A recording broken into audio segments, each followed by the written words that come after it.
తెలంగాణలో కాంగ్రెస్ పార్టీ అధికారంలోకి వచ్చింది. అనేక హామీలు ఇచ్చి, ఆ హామీలు నెరవేర్చకపోవడంతో విద్యార్థులు రోడ్డెక్కిన పరిస్థితి ఉంది. నిజామాబాద్ జిల్లాలో ఇందూరు రణబేరి పేరుతో బీజేపీ పార్టీ ఫీజు రీయింబర్స్‌మెంట్ కోసమై అబ్బో ఇక్కడ కేజీ చీరలు కొంటే అర కేజీ చీరలు ఫ్రీ అంట. మంగళ్య షాపింగ్ మాల్ కేజీల్లో సేల్ టన్నుల్లో ఆనందం.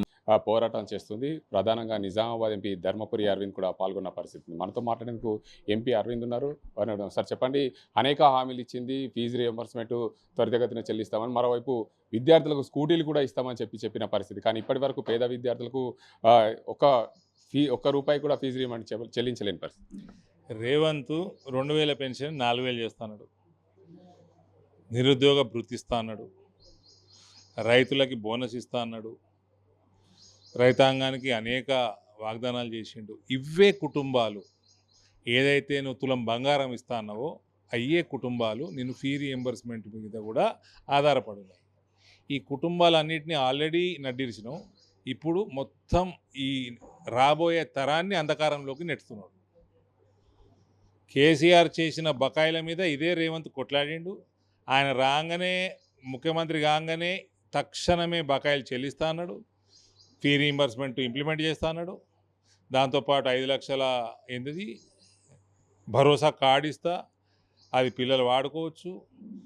ఎస్సీ ఎస్టీలనైతే ఘోరంగా మోసం చేసిండు. పిల్లగాళ్ళని 10వ తరగతి పాస్ అయితే 10,000, ఇంటర్మీడియట్ పాస్ అయితే 15,000, graduation 25,000, post graduation 1,00,000, PhD MPhil ఇవి చేస్తే 5 లక్షలు ఇస్తా అన్నాడు.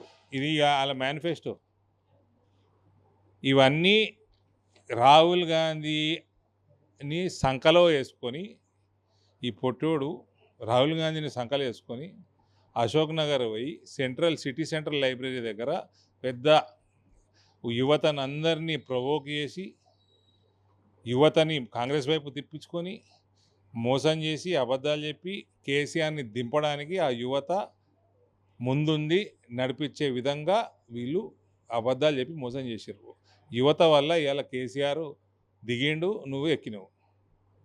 అదే యువతని మోసం చేస్తున్నావు. ఈ మోసానికే వ్యతిరేకంగా భారతీయ జనతా పార్టీ తెలంగాణ పిలుపు మేరకు ఇవాళ ఇందూరు గడ్డ మీద ఫీ రీయింబర్స్మెంట్కి వ్యతిరేకం వేలాది మంది స్టూడెంట్స్ రోడ్డెక్కిరియాలి.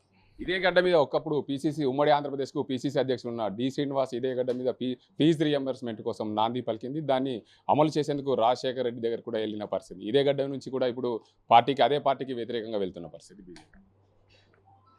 ఫీ రీయింబర్స్మెంట్ అనగానే నాకు గుర్తొచ్చింది 2004లో పీసీసీ ప్రెసిడెంట్గా ఉన్నప్పుడు డి శ్రీనివాస్ గారు, పి ఉపేంద్ర గారు, ఆనంద భాస్కర్ గారు, ఇతరులు వీళ్ళు రూపకల్పన చేసింది. ఇది phase of fee reimbursement must be YSR, but the brain behind it was D Srinivas.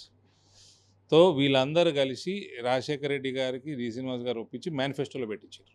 Congress manifesto 2004లో, 2023లోనే కాదు 2004లో ఉండే. రాజశేఖర రెడ్డి గారు సీఎం కాగానే ఆర్థికంగా ఇది కుదరదా అని కొద్దిగా భయపడ్డాడు ఆయన. అప్పుడు డిఏ సోమయాజులు గారని ఆర్థికవేత్త ఉండే, ఆయన గవర్నమెంట్ ఆఫ్ ఏపీ ఆ టైంలో ఆయన ఎకనామిక్ అడ్వైజర్ ఉండే. ఆయనని తీసుకొచ్చి ఆయనతో స్టడీ చేయించి ఆయనతో రిపోర్ట్ రాయించి రాజశేఖర రెడ్డి గారిని ఒప్పించి ఇది సాధ్యమే అని ఆయనని సీఎం గారిని కన్విన్స్ చేసినాక 2007 ప్రాంతంలో ఇది మొట్టమొదటిసారి ఇంప్లిమెంట్ అయింది. దీని ద్వారా ఇవాళ లక్షల మంది, వేల మంది, 10,000 సంఖ్యలో అమెరికాలో ఇంజనీర్లు ఉన్నారు, సాఫ్ట్వేర్ ఇంజనీర్లు, తెలుగు వాళ్ళు.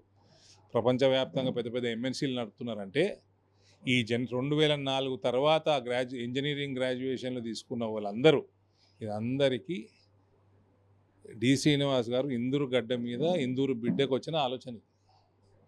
దానికి తగిన మీడియా రిపోర్ట్స్ కూడా హిందూ కానీ, ఇండియన్ ఎక్స్ప్రెస్ కానీ, మీకు TV9లు కానీ, మీ ఛానల్లోనే లేవు అప్పుడు పెద్ద పెద్ద న్యూస్ పేపర్లు, ఇండియా టుడే, అన్ని క్లిప్స్ ఇస్తా.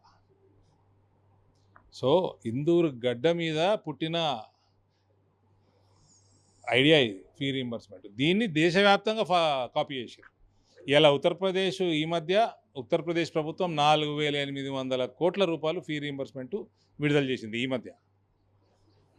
ఆర్మూర్ ఎమ్మెల్యే పైడి రాకేష్ రెడ్డి ఒక అడుగు ముందుకేసి ఏదైతే స్కూటీలు కాంగ్రెస్ పార్టీకి ఉన్న షోరూమ్లకు సంబంధించిన స్కూటీలు ఫ్రీగా ఎత్తుకెళ్ళండి అని అన్నమాట, మీరు ఎలా? మా కాంగ్రెస్ పార్టీ జిల్లా అధ్యక్షుడు ఇక్కడ స్కూటీల షోరూమ్ ఉందంట, రాకేష్ రెడ్డి గారి పేరు చెప్పి ఇక్కడనే శ్రీ గణేష్ చేయండి. మొత్తంగా ఈ ఉద్యమం తెలంగాణ రాష్ట్ర వ్యాప్తంగా బీజేపీ పార్టీ ముందుకు తీసుకెళ్తుంది.